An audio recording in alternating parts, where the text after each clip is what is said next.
Good morning, everyone. Thank you very much for coming this morning. My name is Britt Hall, and I'm a professor of biology at the University of Regina.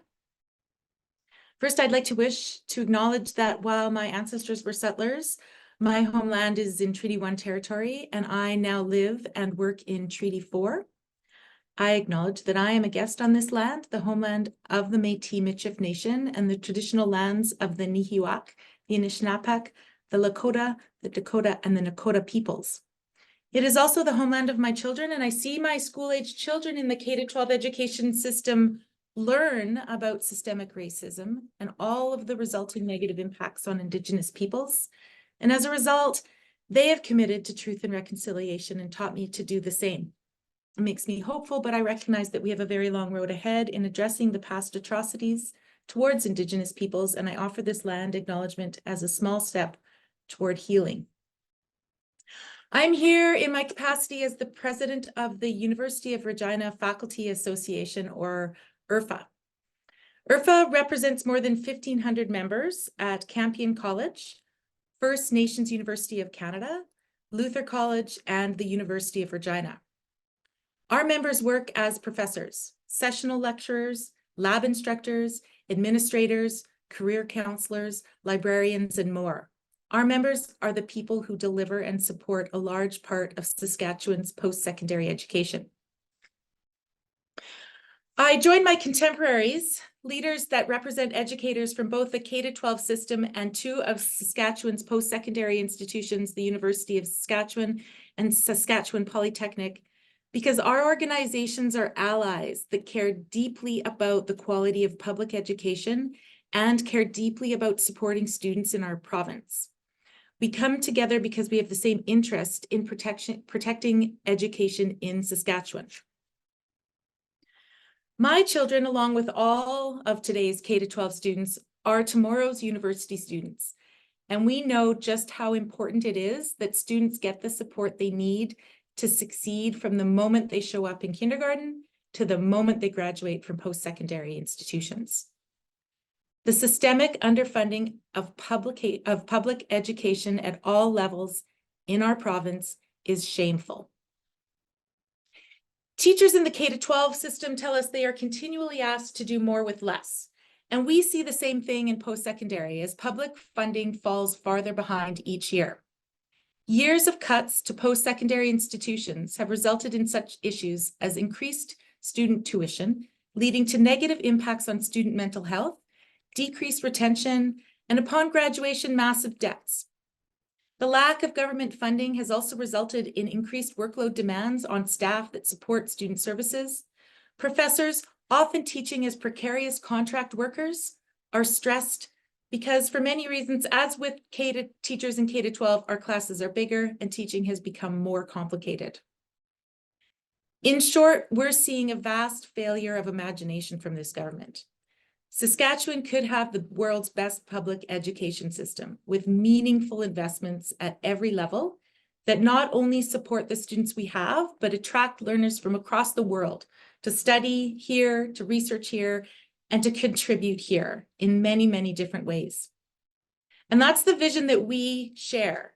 So today I'm proud to stand with the Saskatchewan Teachers Federation, the Saskatchewan Polytech Faculty Association, and the University of Saskatchewan Faculty Association on behalf of URFA's 1,500 members to call for strong investments in public education and support for educators and students.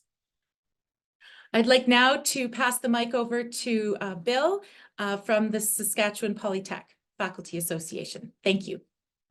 Good morning. My name is Bill Grosskleg, and I am the president of the Saskatchewan Polytechnic Faculty Association. We represent just over 1,350 faculty at Sask Polytech, and the Saskatchewan Polytechnic Faculty Association is here this morning to stand shoulder to shoulder in support of the job action of the STF. It is with the minds, bodies, and spirits of teachers that today's generation of elementary and secondary students are being crafted into tomorrow's post-secondary students. In order for these students to succeed, they need the proper supports in place, which includes adequate funding and resources. Education needs to be properly funded at every level in Saskatchewan in order to have a workforce that is prepared for our ever-changing world. As a province, we should be working diligently together in this endeavor. And it's now my pleasure to introduce Geraldine Balzer, the Chair of the University of Saskatchewan Faculty Association. Geraldine. Good morning. As Bill has noted, I'm the chair of the University of Saskatchewan Faculty Association, which is situated on Treaty 6 territory, but serves students from a wide range of territories across this country and around the world. USFA represents approximately 1,000 faculty, professors and researchers at the University of Saskatchewan. And we fully support the STF in this job action. Their students are and will be our students. We all thrive only with stable and adequate public funding. The chronic lack of priority for education puts Saskatchewan kids at a disadvantage from elementary school to post-secondary institutions and to the workforce, both in this province and on the world stage. Complexities that are not addressed in the K-12 system become complexities in the post-secondary system, preventing students from reaching their potential. Increasing numbers of students require accommodations when they arrive at university, often because of learning needs that were not met earlier. Fixed post-secondary funding that has not included inflation has resulted in budgetary constraints at the university. While student enrollment has increased, the number of faculty has decreased, resulting in increased class sizes and limitations on meeting the needs of students by providing the necessary accommodations. We all know that countries with the highest standards of living, strong employment, and economic stability have one commonality: well-funded, accessible public education at all levels. Saskatchewan's current levels of educational funding are a barrier to our societal success. And I'll now turn it over to Samantha. Good morning, everyone. Thank you so much for joining me. My name is Samantha Becotte, and I'm the president of the Saskatchewan Teachers Federation. I represent teachers on Treaty 2, 4, 5, 6, 8, and 10 territories, and the traditional lands of the Métis, and I am privileged to live and work on Treaty 6 territory. We all know that education is an investment, and we've heard it repeated here today. In 2022, SSBA reported that every dollar invested in education generates over $4 in economic activity in Saskatchewan. And in the long term, every dollar that is invested in education returns a savings of over $1.30 realized in other public services like health, justice, and other social services. Beyond financial returns, our students deserve access to a high-quality education that provides them with the skills and knowledge necessary to thrive in their adulthood. Whether their pre-K to 12 education assists students in preparing for post-secondary education or for preparing to enter the workforce directly, all students should be given equal opportunities to succeed in the path that they desire. Unfortunately, our current government has not placed education, whether pre-K to 12 or post-secondary education, on their list of priorities for a very long time. Students deserve to know that their needs will be met, but with growing class sizes and increasing numbers of students who require additional support, paired with decreasing professional supports, students are left waiting for those supports that they so desperately need. Teachers work to fill the gaps, but it has become an impossible task, and our students deserve better. This is why teachers have brought the issue of classroom complexity forward through collective bargaining for the last 7 years. 5 other provinces in Canada have come to agreements with their respective teacher organizations to include items of classroom complexity within the agreement. And if our province continues to leave education off their list of priorities, our children will be at a disadvantage compared to students who have come from provinces where their government has made those meaningful commitments with teachers to address classroom complexity. While the Premier has announced part of the provincial budget early, and the Ministry of Education has made a backroom deal with the Saskatchewan School Boards Association, both of these acts are an attempt to sidestep our collective bargaining process, and both of these actions do not provide the assurances that students' learning conditions and teachers' working conditions will improve. For teachers, one of the greatest joys of our work is seeing our students succeed, whether it's in the learning activities in our classroom, in their extracurricular activities within the school community or within the further community, or within what life brings them after their time in our classrooms. Parents and teachers all want what is best for our children. If this government truly wanted to invest in the future of our province, they would make education a priority with long-term funding that can't be unilaterally withdrawn or reduced, where there is accountability that ensures the funding is directed to supports for students. So again, I want to thank everyone for joining me or joining us. And again, thank the colleagues Geraldine, Bill, and Britt. And I'll pass it back to Britt for questions. Great, thank you. Before I take questions, I would like to just again thank everyone for coming. Everyone, it doesn't matter if you're a teacher or a parent or anything else. We should all care about whether or not our society members are educated. We need everyone in our society to have critical thinking and technical skills so that they can contribute to safe, economically rewarding, just, and enriching society for everyone.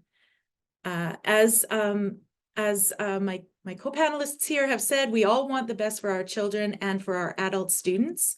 And so we strongly encourage the government to fund all education systems so we can achieve that goal. And I will now moderate questions for our members here. Haley at CTV Regina.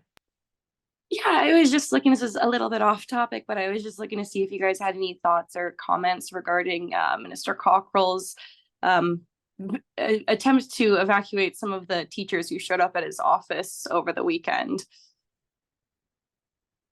Thank you. I think Samantha probably would be the best suited for that question. Sure. Thanks for the question. It is unfortunate to see. It wasn't just teachers who were there. I know that there were students and members of the public. There were retired teachers as well as a few teachers that had joined.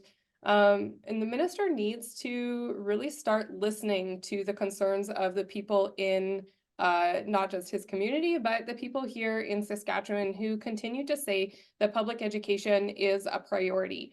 And if he's not going to listen, then he's going to experience more instances where people are going to take a stand and really push to make sure that their voices are heard. So I encourage him to recognize that there is a very easy path forward in this issue. And reconsider the stance that they have taken that articles on classroom complexity can't be included within the provincial agreement. And that is what all of this dispute really comes down to, is their refusal to make meaningful commitments that ensure that students will be supported in our schools, not just in a one-year period, but in a longer period of time.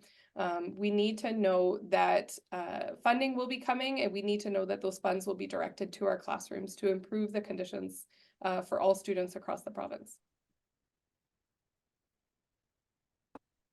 Thank you. Rhodey at Global Saskatoon. Hey, I think I'll actually just, I know Lara just posted something in the chat, so I'll let you answer that question first. All right, in the chat for Samantha, it doesn't look like the provincial government is going to move on its position. At what point, or are you considering a work to rule or full strike at any point? Thanks, Lara, for the question. We're really frustrated that the government isn't or hasn't been willing to move off of their position. Some of the agreements that they have offered, I know they offered STF an agreement through an MOU that was outside of the bargaining process, and now this multi-year funding agreement that they've made with SSBA outside of the collective agreement. Both of those things, if they would just be willing to put them within the collective bargaining process, it would provide us with an opportunity to get back to the table, and we could likely resolve the dispute relatively quickly. And so my question would then be back to the government of, if they're willing to make these agreements outside of the bargaining process, why are they not willing to make the agreements within the collective agreement with teachers where they can be held accountable for a longer period of time? In both of the agreements, the MOU and the multi-year funding agreement, there were clauses within it. The MOU included a clause that said that it could be terminated with 12 months notice. And within the multi-year funding agreement, there was a clause within it that basically stated that the funding was conditional based on budgeting processes. So none of these provided real guarantees that conditions would improve within our classes and that funding would be there to ensure school divisions could make the decisions on where to allocate additional resources. So the Saskatchewan Teachers Federation will continue to look at all of our possible options with job action. Those actions will continue and will continue to escalate, but government needs to recognize that they can make these agreements. They are just making the political choice not to. Thanks. Brody, going to you now, please. Awesome, thank you. So the government has been pretty clear that it does not want any of this to be in a collective bargaining agreement. But you have also made it very clear that you don't really trust the government and you want this to be something that's legally binding. Has there been any kind of discussion or I guess like about putting together something else that it would allow it to still be legally binding? Is there even like an option for that?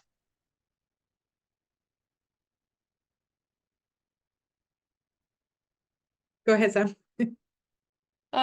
So from my understanding, there isn't an option outside of the collective agreement, and even comments that we have heard around MOUs and around this multi-year funding agreement where those clauses are included as exit clauses. Like the comment is that those are standard in terms of an exit clause. But when we're making meaningful commitments towards ensuring our students are well supported in our classrooms, we shouldn't be looking at how do we get out of these commitments. We should be looking at how can we support them? How can we ensure that those commitments can remain over a longer period of time? So while the government says that that they don't think it belongs in a collective agreement, we have 5 other provinces within Canada. Half of the provinces in Canada have made agreements with their respective teacher organizations. This is possible. So my question would be, if this is possible and they're willing to make the agreements outside of bargaining, why are they refusing to put it in the collective agreement where they can be held accountable to it? Thanks. Lara, your hand is up. Did you have a follow-up? Have you just put it in the chat, I think? All right, I'll read the question in the chat this morning. Jeremy Cockrell said the STF is not part of the budget process and he won't consider putting any assurances for future funding, et cetera, into your contract. So when you say there could be further escalation, does that mean considering a full strike anytime soon? Where is that line for the STF? Samantha, this is again for you. Thank you. So while the minister says that teachers aren't part of the budgeting process, teachers have a right to negotiate their working conditions. And our working conditions are our students' learning conditions. And so we have the right to talk about what is the workload that teachers are given. And if teachers are put in impossible situations where they cannot fulfill that responsibility of delivering a high quality education, that means our students are being put in impossible situations where they are not going to be able to thrive in their education, where they're not going to be able to get the supports that they need to live up to their full potential. And so while budgeting has a part in that, we talked about having those decisions at the local level, and our agreement isn't just between government and teachers. It also includes the Saskatchewan School Boards Association. And so that accountability piece, not just ensuring funding is sent to the school boards, but the accountability that school boards' decisions will take that funding and put it into supports for classroom. That's the key piece in ensuring that teachers are well supported in their work, which means students are well supported in their classrooms. Thank you. Next, we have Stephen Wilson from Discover Weyburn, please. Hi, this is a question for, I guess, all the faculty associations. Have you guys considered taking any solidarity job action in conjunction with the STF to kind of show your support for them, be it work to rule for a day or two at your respective institutions, or even staging potential walkouts for a day? Thank you. I'll perhaps take that first and then ask Bill and Geraldine to speak to it. At the University of Regina Faculty Association, the contracts that we have with the 4 employers that that our members work at have clauses in their collective agreements that prevent any kind of job action. However, we are encouraging our members, and we hear from our members that they want to support the STF job action in whatever way they can. So we have had members go and visit picket lines when they've been happening, and we've been expressing our solidarity in other ways. At this point, however, we are not contractually able to have any sort of job action. Geraldine or Bill, do you have some perspectives from your institutions that you can share? Like Britt, our contract does not allow us to participate in those kinds of the job actions. However, we have also encouraged our members to join picket lines when they are able to, and express their solidarity in other ways. And we've certainly released communications to our members whenever a job action is happening, so that our members are aware of it and are able to support it in any way that that fits within the legal constraints of our agreements. Bill? On Britt with that, thank you. Yeah, we are currently in negotiations with the employer at Sask Polytechnic. So we are standing here today in support of the STF's action in solidarity with the U of S and the U of R. But we are not planning any job action at this point. We are again supporting them in walking the line with them. And one piece of support that really touched me. I was on the line with the folks here in Prince Albert maybe a month ago, and the students from the high schools were there offering coffee and tea and warm-up stuff, hand warmers to the staff. These are the students that are affected by this, and they were there standing in solidarity with their teachers. I thought, hats off to those kids. So yeah, we're with you guys, but we are not at this moment planning any job action at SPFA. Thank you. Thanks. Lara, did you have your hand is up? Did you have another question?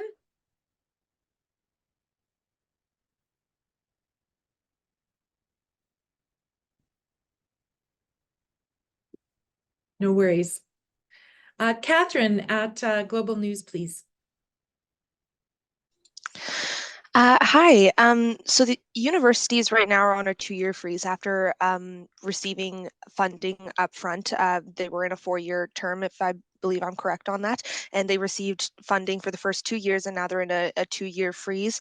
Are you guys also kind of stepping up and voicing your support now because you're also experiencing underfunding from the government, or is that the wrong way of looking at it?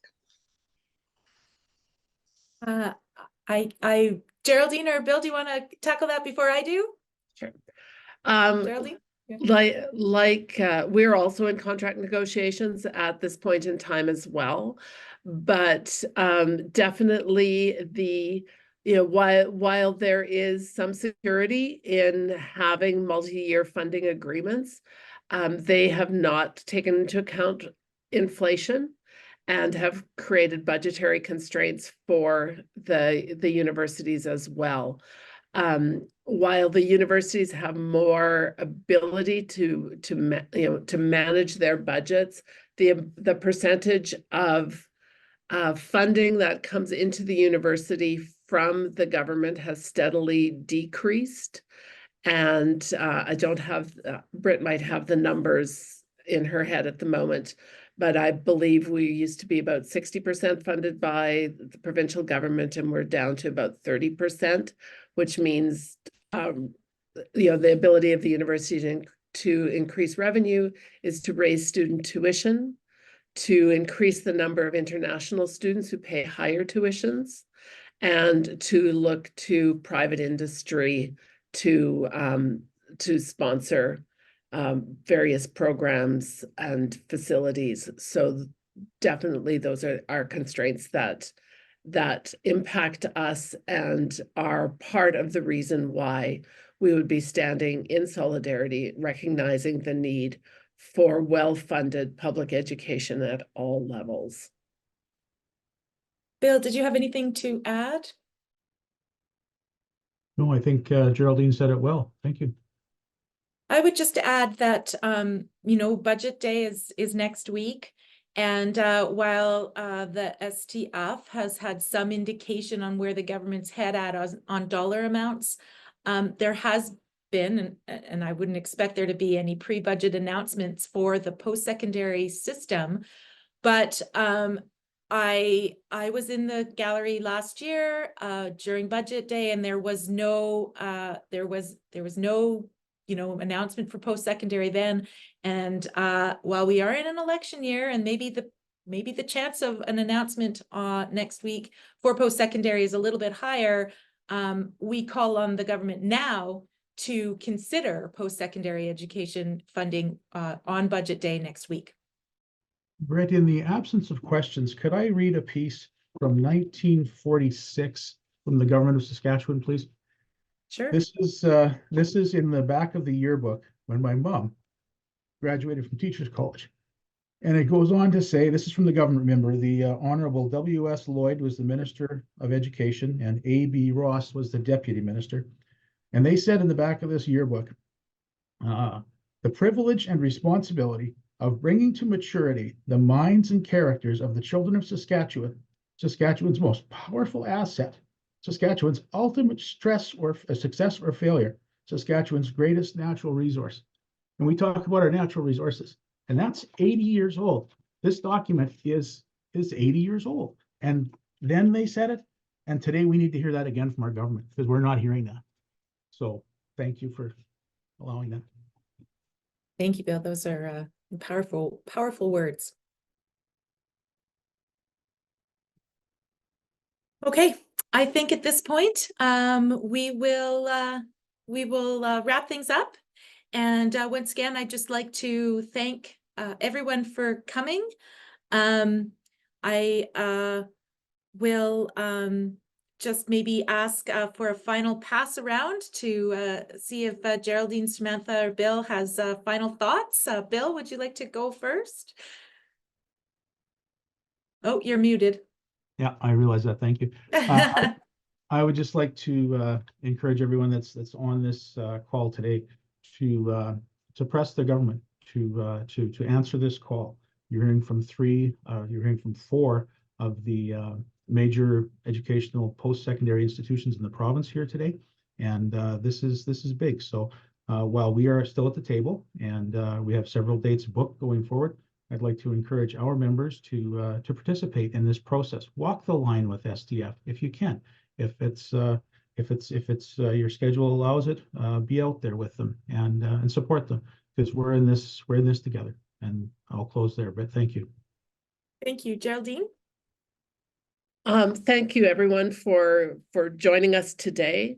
I'd just like to reiterate the point that well-funded public education leads to a healthy society, an employed society, a